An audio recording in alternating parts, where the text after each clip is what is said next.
Bonjour et bienvenue dans ce 24e journal de TV Auxois. C'est un vrai bonheur de vous savoir si nombreux, présents et assidus sur notre site pour ce rendez-vous bimensuel. Tout de suite, le sommaire. Les commémorations du 11 novembre. Le boulanger de Commarin. En bref et en images. Jean-Marie Perrault, chanteur. Une conférence à ne pas manquer. Et dans la ronde des communes Mar 3. Il est difficile de ne pas évoquer les commémorations du centenaire de l'armistice du 11 novembre 1918, mais avant de le faire, cette petite mise au point ne fera de mal à personne.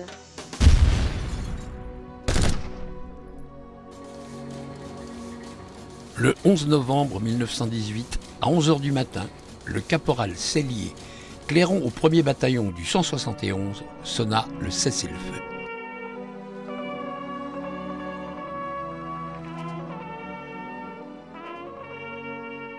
Il n'était nul besoin d'une itinérance mémorielle pour rappeler aux ruraux que nous sommes tous que depuis maintenant un siècle, le maire de chaque village de France, quelle que soit son obédience politique, lance l'appel aux morts chaque 11 novembre et que la population de chacune de ces communes reprend à l'unisson « Mort pour la France ». Simplement pour dire qu'en ces temps troubles et difficiles, pour beaucoup d'entre nous, nous n'avons pas besoin à la tête de l'État d'un professeur d'histoire et encore moins d'économie, mais d'un président qui préside.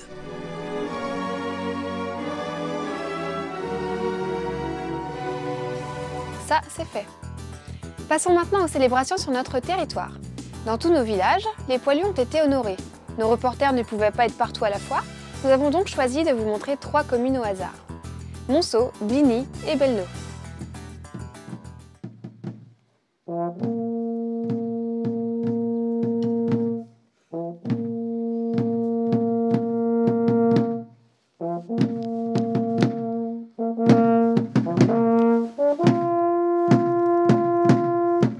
Le 11 novembre 1918, un grand soupir de soulagement traverse la France.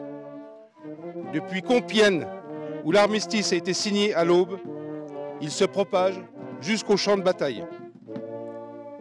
Enfin, après 4 interminables années de bruit et de fureur, de nuit et de terreur, les armes se taisent sur le front occidental.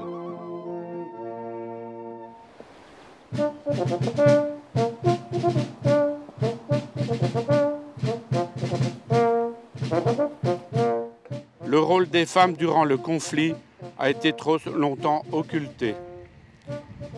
En raison de l'amour qu'elles portaient aux soldats qui étaient leurs maris ou leurs fils, elles ont accepté des fonctions indispensables à une société en guerre, aussi bien infirmières qu'espionnes. Elles se sont lancées dans des métiers nouveaux pour elles, prenant le relais des hommes au champ, à l'usine ou comme chef d'entreprise. J'ai quelques remerciements, et tout particulièrement, évidemment, les élèves du collège pour leur magnifique exposition, leur travail de recherche et puis leur professeur, Caroline Vaucan. C'est moi qui ai eu l'idée et c'était une réponse à un appel à subvention pour un label centenaire en fait. Chaque élève, en fait, en fonction de leur commune de résidence, effectivement, ils ont observé leur monument aux morts. Je m'appelle Corentin Portra, je suis élève de 3e au collège de Boulogne-sur-Ouche et je suis un des élèves qui a travaillé sur le projet du monument aux morts. Jordan Labouré, je suis aussi élève de 3e à Bligny.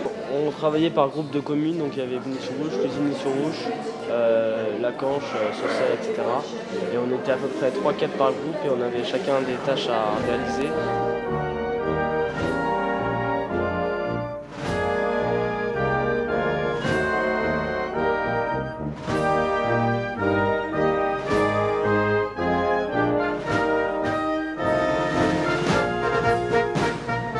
Beaucoup impliqués, c'est vrai qu'ils sont venus, là par exemple ils sont là ce matin, c'est sur la base du volontariat, hein.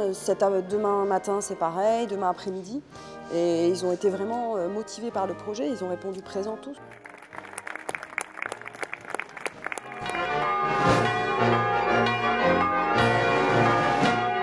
Pour le 100e anniversaire de l'armistice, j'avais promis 2 choses à monsieur le maire de Bellenaud. De venir en tenue bleu horizon avec un barda entièrement reconstitué de pièces d'origine. La tenue n'est pas d'origine, mais je l'ai fait refaire à Paris. Et de constituer une maquette à l'échelle 1/10 du monument aux morts, toujours pour le 100e anniversaire. Donc cette maquette qui m'a présenté beaucoup d'heures de travail. Cette maquette est constituée à partir, il y a du bois, le socle. Ensuite, c'est du Cyporex que j'ai limé, poncé, rebouché avec du plâtre, peint. Et j'ai refait tous les affichages de noms.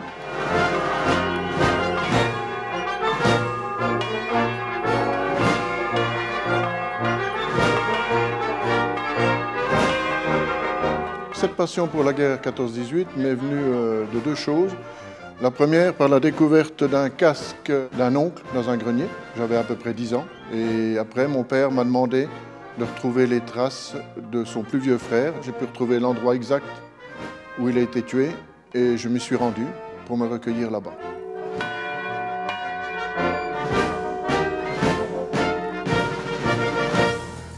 Je vous invite maintenant à aller à la rencontre de François, boulanger à Commarin, et qui, j'en suis sûre, va vous faire partager la passion qu'il a pour son métier. Il est 7 h du matin et je pars à la rencontre de quelqu'un de passionné et de passionnant, le boulanger de Commarin.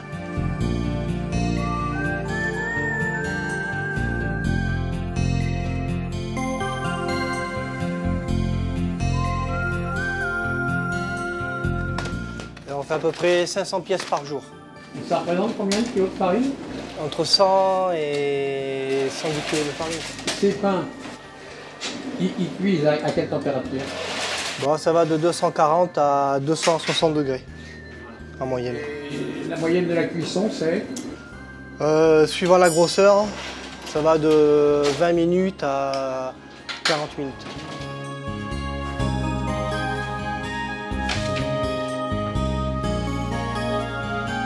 Pas la vie de tout le monde. Non. Expliquez-moi. Celui qui veut ses week-ends, c'est mort. Il faut être rigoureux, il faut avoir une bonne santé. Il faut toujours se remettre en question parce que le pain, c'est vivant et tous les jours, c'est des cuissons différentes, c'est travailler différemment, suivant le temps. Enfin, il y a plusieurs facteurs à tenir en compte. Mais ouais, c'est comme les infirmières où il faut avoir la vocation, quoi. Et François, ce petit accent, il vient d'où? Il vient de mes parents. Du sud. De quel coin? Voilà, moi je suis né à Nice, mais sinon j'ai passé la plus grosse partie de mon adolescence du côté de Draguignan. Maintenant j'ai ouvert, toute la vapeur qui est dans le four, elle part et ça nous permet de sécher le pain. Et comme ça le pain aura une meilleure conservation dans le temps.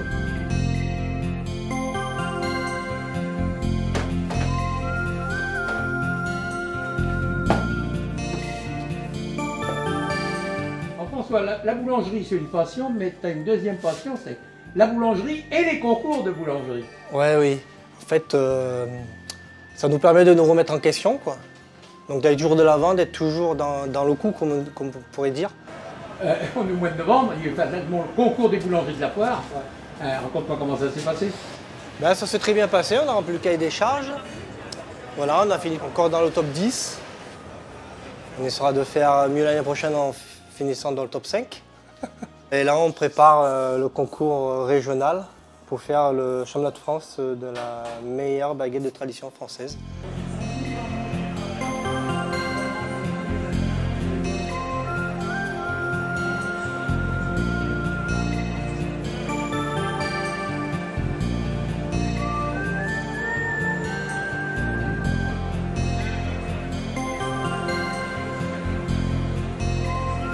Cette année, donc, on a été Baleine d'Or 2018 et on a été donc, contrôlé fin octobre et on a eu encore la certification Baleine d'Or 2019. Donc voilà, on est ravis, quoi, c'est exceptionnel. Je suis obligée d'avoir le rythme de mon camarade, oui. Je commence moi à 4 h.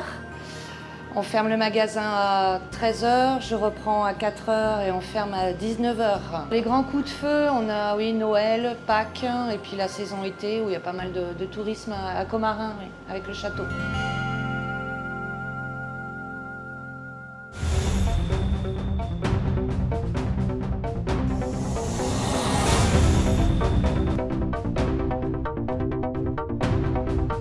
Bonjour Bonjour à tous, Cédric, président de l'amicale des pompiers de Bligny-sur-Ouche.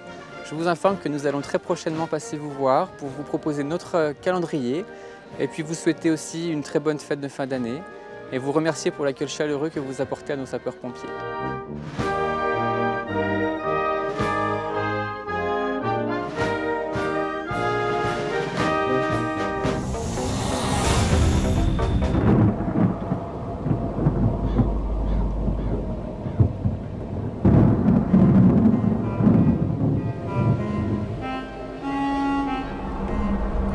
Mercredi 31 octobre, petits monstres, sorcières, gorgones, citrouilles et autres morts vivants avaient envahi les rues de Bligny-sur-Ouche pour une chasse aux bonbons.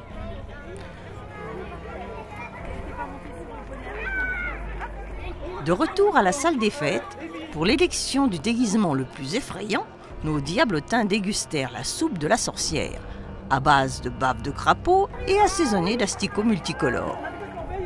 Une très belle première édition qui en appelle d'autres.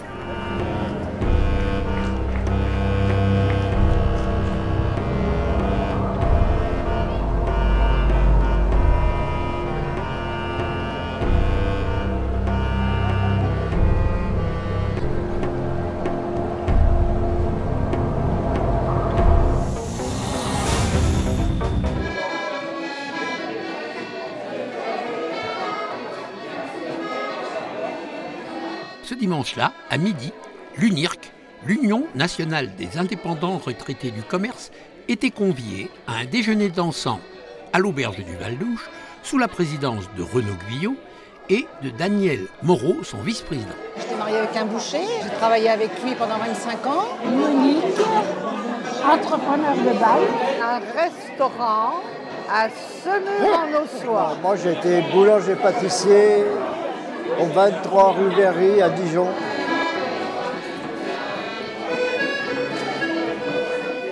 L'après-midi se termina par une démonstration de fabrication de chocolat faite par Purocao et son chef mexicain.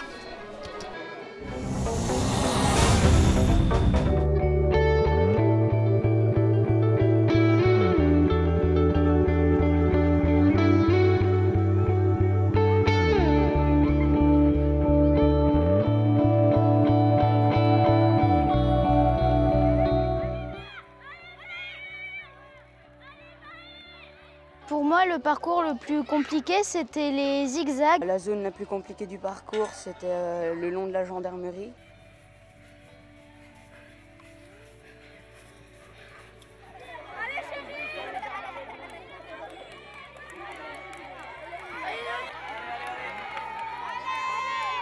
C'est bon, c'est fini, c'est fini. Allez, c'est bon. Dire un numéro. Stop. Vas-y.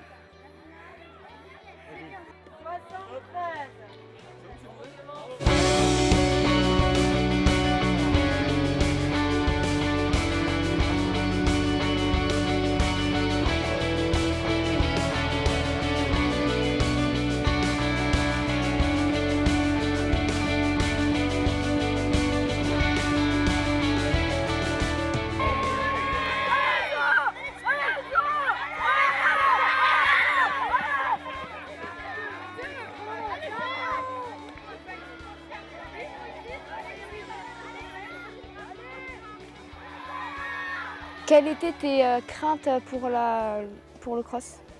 J'avais aucune crainte à part de lâcher prise au milieu de la course parce que je sais que je ne suis pas très forte en course et que ça pourrait me déstabiliser.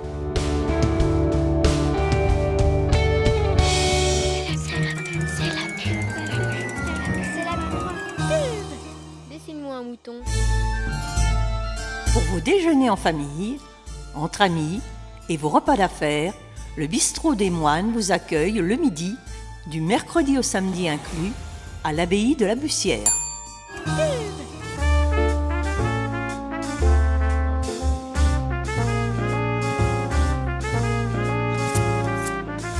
La viande, c'est du charolais. Charolais, d'accord, mais à des prix maxi marché.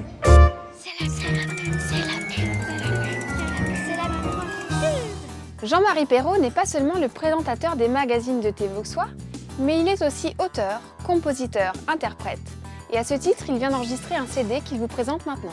Tu jetteras un sort avec ton sourire, tel un trésor fait pour éblouir. Bonjour Jean-Marie. Bonjour Gérard. Alors cet objet que vous tenez à la main, c'est la moitié de votre vie? Cet objet, c'est la réalisation d'un rêve, presque d'un fantasme, et ça prouve que les rêves et les fantasmes peuvent se réaliser. Ah, c'est un CD de 15 chansons? 15 chansons, oui, que je vends 15 €, 1 € la chanson. Bon, c'est pas cher. Alors l'inspiration de ces chansons, c'est quoi? Alors l'inspiration, c'est avant tout une curiosité de ma part pour le monde qui m'environne, pour mes concitoyens, pour ce qui se passe dans le monde. Je ne suis pas toujours très tendre vis-à-vis de mes compatriotes et des hommes en général. Mais c'est aussi des moments où je me regarde moi-même. Fait pour éblouir. Outre les erreurs, je mettrai mon cœur pour vivre un monde en couleur. Auteur, compositeur, interprète, mais vous n'étiez pas seul quand même pour faire ce DVD. En effet, j'étais pas seul. Cet objet, j'en suis très fier, mais surtout parce que j'ai emmené dans mon délire des musiciens de l'école de musique de Bligny-sur-Ouche, et puis mon fidèle accompagnateur, guitariste Joël Castelli. Alors bah, écoutez, on dit bon vent, vous allez forcément le vendre en concert? Je vais le vendre en concert, on est en train de préparer des concerts en effet, et je vais pouvoir le présenter le 2 décembre au restaurant Le Val-Douche à l'occasion du repas des aînés. Eh bien, je vous dis bonne chance, enfin je vous dis merde, et on dit je prends. Je prends. Fais-moi revivre encore ces instants sans remords, bien au cœur d'un creux refuge. Patrick Serre nous propose de découvrir une phase peu connue de l'histoire de notre territoire dans une conférence qu'il donnera sous les Halles de Châteauneuf le 17 novembre à 16 h. TV Auxois sera là et en reproduira de larges extraits dans son 9e magazine culturel qui sortira en décembre.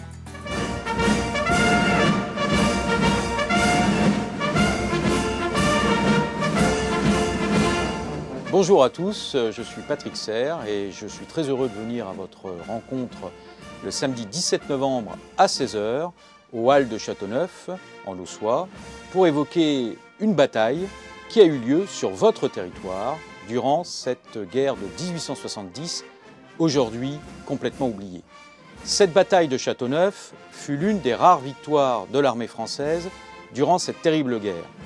Et les habitants de Sainte-Sabine, de Vannes en Auxois et de Châteauneuf en Auxois furent les principaux acteurs de ce fait d'armes. D'ailleurs, il y a beaucoup de familles de ces habitants qui ont encore certainement chez eux des souvenirs de cette mémorable période. Le général Kremer, qui commandait la troupe française et qui a gagné cette bataille, va éprouver pour les populations de l'Auxois, et notamment en particulier de ces 3 villages, une immense gratitude. Et c'est ce que je viendrai vous expliquer le 17 novembre à 16 h dans les Halles de Châteauneuf. Je vous espère très nombreux pour venir découvrir cet épisode méconnu de cette bataille et de cette guerre qui se déroula en décembre 1870 et qui me donnera l'occasion également de vous narrer la vie, les exploits du général Kremer et de célébrer sa mémoire. Pour refermer ce journal, voici la ronde des communes, que vous attendez toutes et tous. Cette quinzaine, c'est le village de Martroi qui nous dévoile ses charmes. Bonne quinzaine à tous et à dans 15 jours.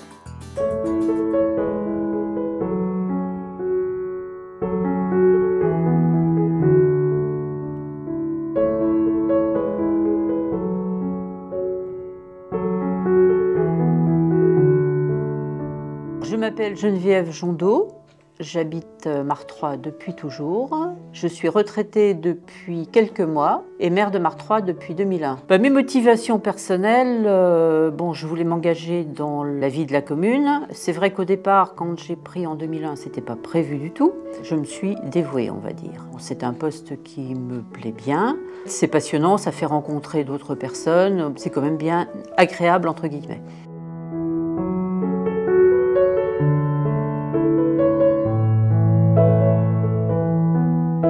notre village a 759 hectares, 65 habitants. Alors, nous avons quelques enfants qui vont à l'école à Pouilly. Sinon, la plupart des personnes sont retraitées, bien que quelques jeunes ménages viennent d'arriver sur Martroi et travaillent à l'extérieur. C'est un village rural qui est situé sur l'axe Pouilly-Vito, mais qui est à l'écart de la départementale. Pour visiter le village de Martroi, il faut vraiment vouloir venir à Martroi. On ne traverse pas Martroi pour aller quelque part.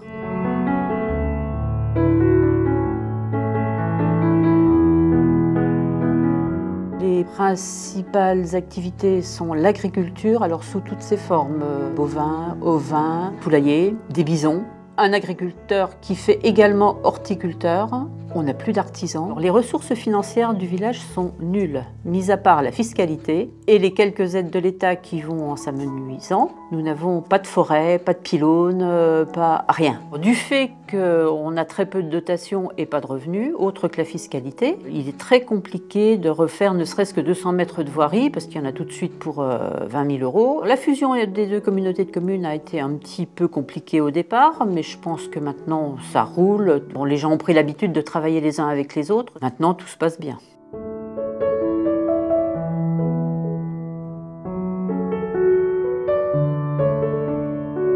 Jusqu'à maintenant, les principaux investissements ont été les routes. On a rénové le logement communal qui est loué depuis, mais l'emprunt est couvert par le montant du loyer. Alors, les prochains travaux sont à très court terme la réfection du toit de la salle de réunion de la commune. Et puis le gros projet, c'est les travaux sur le réseau d'eau. Nous sommes actuellement privés d'eau potable depuis plus d'1 an pour cause de pollution aux pesticides. La solution qui a été trouvée en lien avec le président du syndicat du barrage de Chambou est de raccorder le village de Martroi sur le réseau du syndicat. Nous sommes en train de commencer une étude du bassin d'alimentation de captage qui permettra de savoir exactement d'où vient notre eau et prendre après des mesures qui permettront d'éviter les problèmes qu'on rencontre actuellement.